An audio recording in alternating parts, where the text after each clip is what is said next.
1, 2. 2 cup rice flour.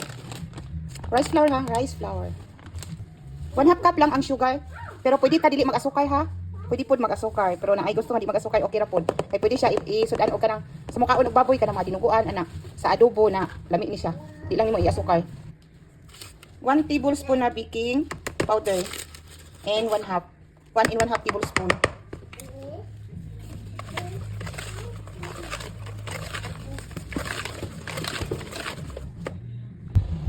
$300 ml puro gata, 300 oh, 300.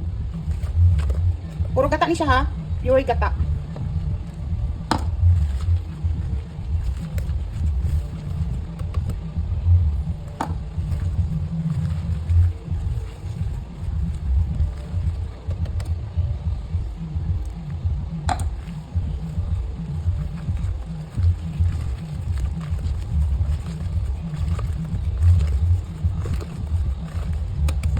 Mag-add ko og 100 ml na warm water. Warm.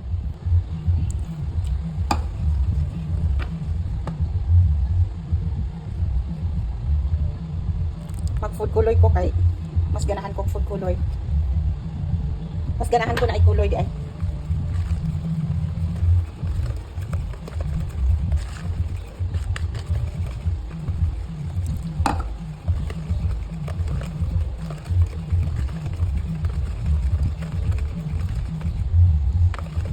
Inani siya kalabnaw ha, inani siya kalasaw.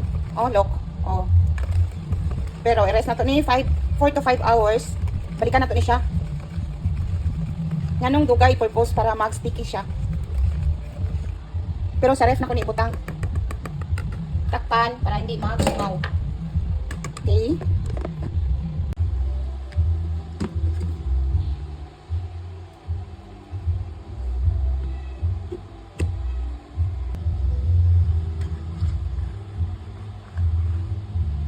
Oh, tanawa, sticky na siya no. Oh, na kanina lapsaw pa kaayo siya. Karon oh, sticky na. Tong molder. Medium.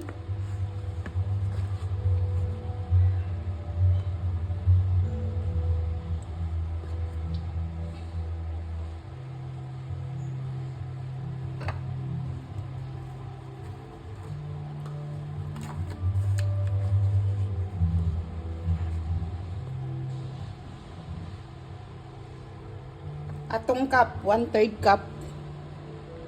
Gamay lang akong steamer.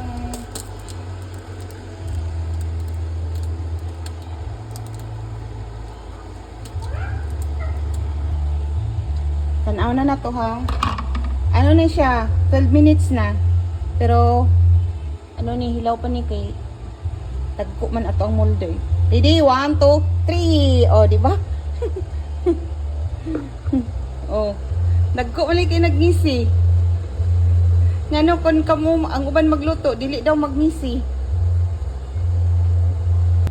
Ano po? Kaya style kung gusto niyo, aking pingon lang mo.